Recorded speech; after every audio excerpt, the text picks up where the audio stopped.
Hola chicos, buen día, ¿cómo andan? Bueno, espero que bien.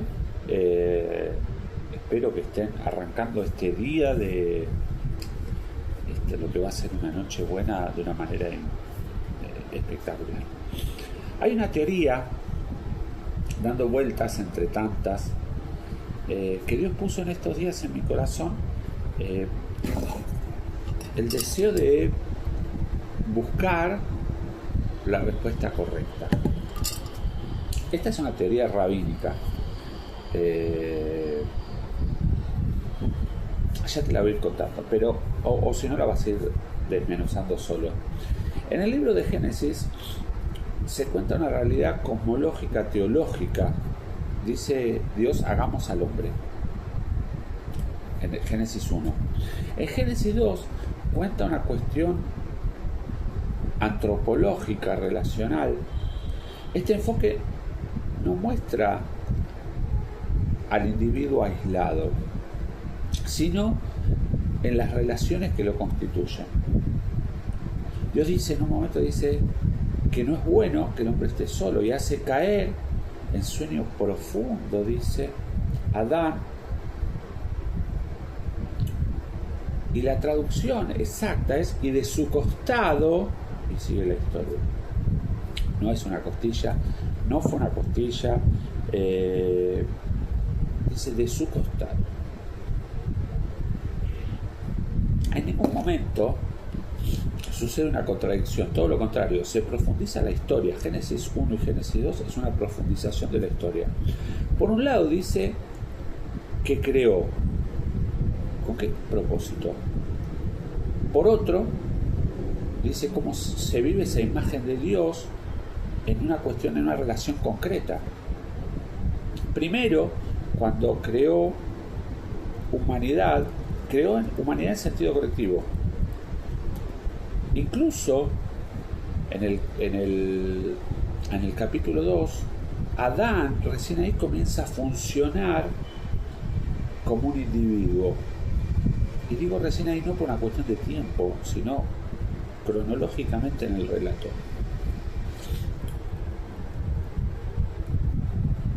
Por eso el texto dice, varón y hembra los creó.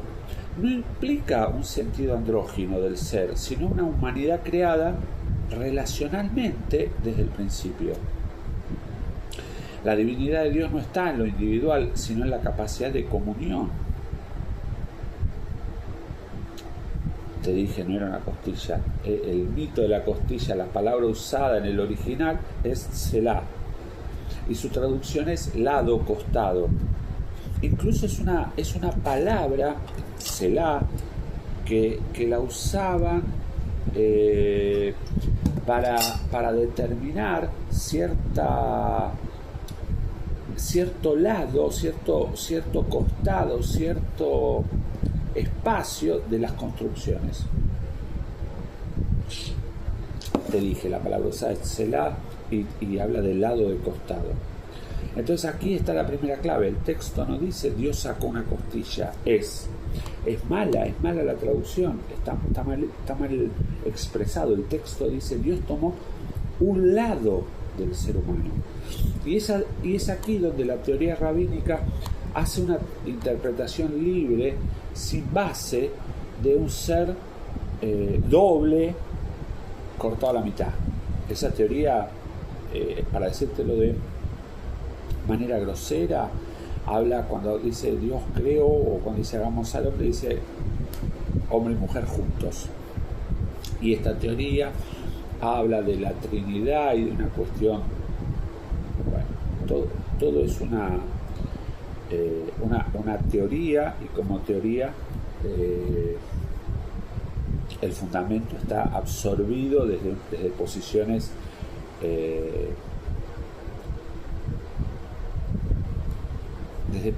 personales, por decirlo de alguna forma. Lo dijimos, la teoría rabínica hace una interpretación libre, sin base en un supuesto ser doble que Dios lo corta a la mitad. Esta teoría intenta en el Génesis 1 ver varón y hembra, y en el Génesis 2 creación secuencial. El tema es que sin entrar en cuestiones demasiado profundas, dicho sobre esta teoría, la forman importando cuestiones filosóficas posteriores, no cuestiones que surgieron del texto. ¿Sí? Lo que surge del texto le mezclan cuestiones posteriores y hacen una ensalada de fruta que termina muchas veces confundiendo a aquellos que escuchan y no oyen. Escuchan pero no oyen. Escuchan pero no oyen. El error teológico de fondo tiene que ver con que ontologiza la unidad. Esto es un solo ser partido al medio. Esto te lo digo así para decirlo de manera más vulgar. Y en realidad esto pierde la intencionalidad racional. Es como que transforma la relación en anatomía y la comunión en división. Es más o menos esto. Dicho esto, a lo que primero arribamos es a la conclusión de que separan el Génesis 1 del Génesis 2. Separan. ¿Cuál es la base teológica, científica, firme para separar esos dos textos? La pregunta que seguramente te estarás haciendo es: ¿qué tiene que ver esto con un mensaje el día de Nochebuena, el día en que vamos a celebrar la Nochebuena y la Navidad? El punto es: ¿de dónde sale Eva? Pénsalo. El hombre está solo y Dios dice: no es bueno. Ninguna criatura es ser negado. Te lo vuelvo a decir: ninguna criatura es ser kenegdo. Esto es ser kenegdo quiere decir ayuda idónea, ayuda adecuada. Dios, mientras tanto, interviene soberanamente. La mujer no viene ni de la cabeza ni de los pies, sino, dice Dios, del costado. Y esto es importante entenderlo porque literal y figurativamente muestra igualdad. Y muestra igualdad relacional. Con lo cual, interpretar bien el texto implica entender que no habla de un origen bio, sino de una vocacional relación. Por esto mismo, y concluyendo lo errado de la teoría rabínica, el texto, la clave teológica, no habla de unidad previa, sino de unidad otorgada. No es unidad previa. No vinieron unidos. Dios pretende, el propósito que les da es que se unan. No es unidad previa, es unidad otorgada. No fueron uno y luego separados, fueron creados para llegar a ser uno. La unidad no es el punto de partida, es el propósito.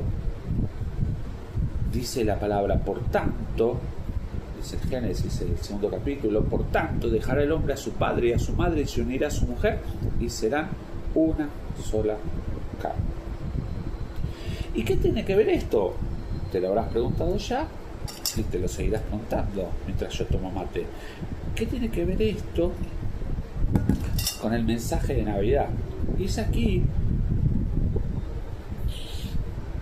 donde voy a intentar desafiarte a que logres ver ese hilo rojo de Génesis al pesebre.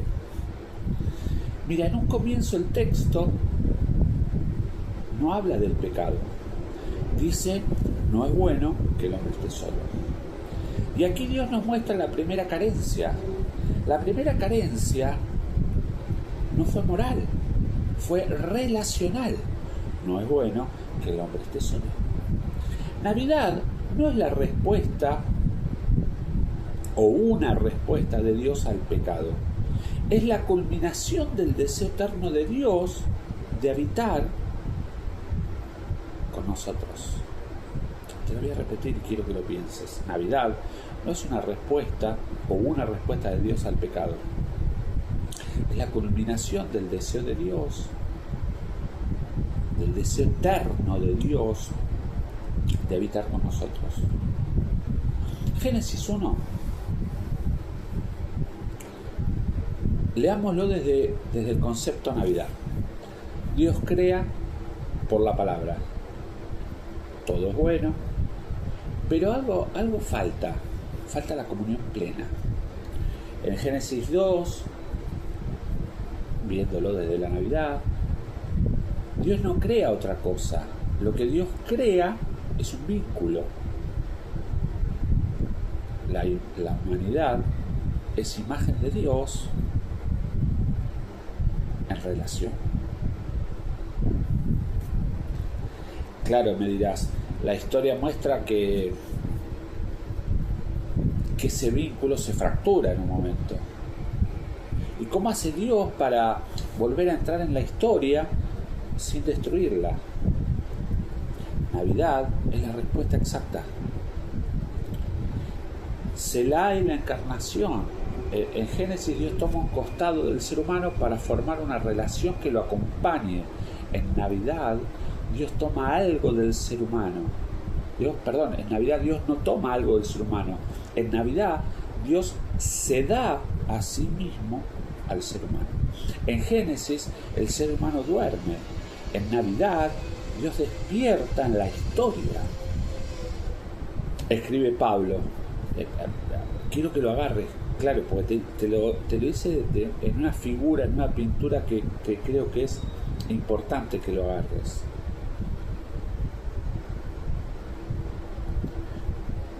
En Navidad Dios no toma algo del ser humano, Dios se da a sí mismo al ser humano.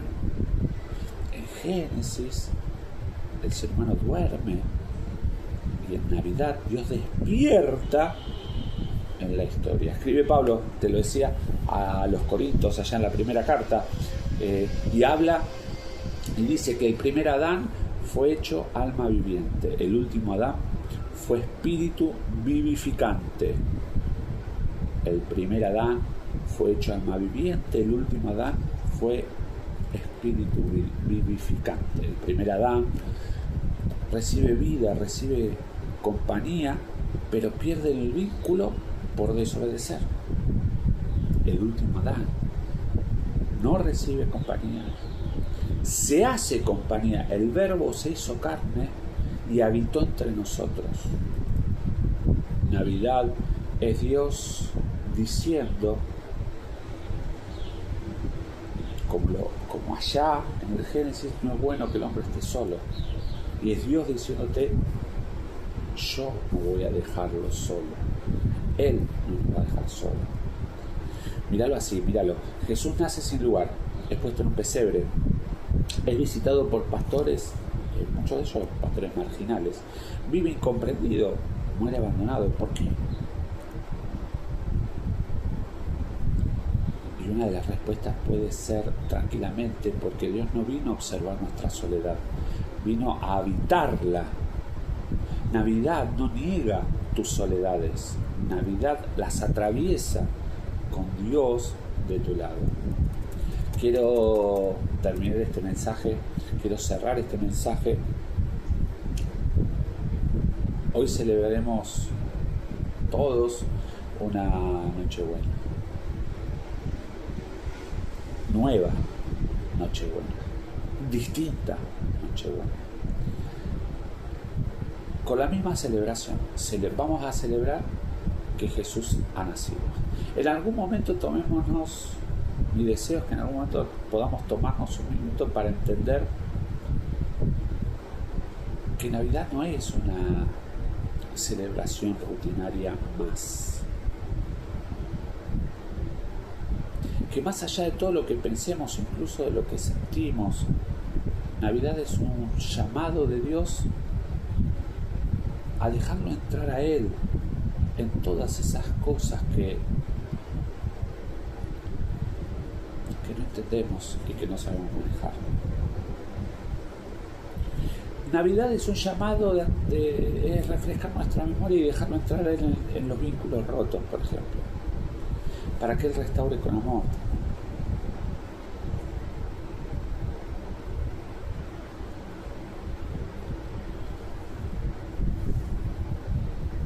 Navidad es Dios haciéndose cercano a cada uno. Dios allá en el Génesis creó el vínculo. Y hoy celebramos en Navidad que Dios es el vínculo. Navidad es Dios entrando en nuestro costado, pero no para herirnos ni para sacarnos nada, sino para renovarnos y darnos vida, y vida de calidad cada día. Mi deseo para esta Navidad es que entiendas que no estás solo. Mi deseo para esta Navidad es que entiendas que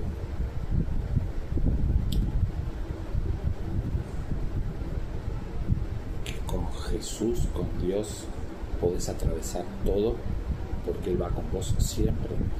Mi deseo es que seas feliz, mi deseo es que sean bendecidos, mi deseo es que Jesús habite en medio de ustedes, y cada día, en cada circunstancia, en cada situación, y que entendamos que fuimos, que somos y que seremos impactados a cada instante por Dios, para que nuestro próximo reciba lo que nosotros recibimos. Que tengan una excelente noche buena, una hermosa Navidad. Dios bendiga.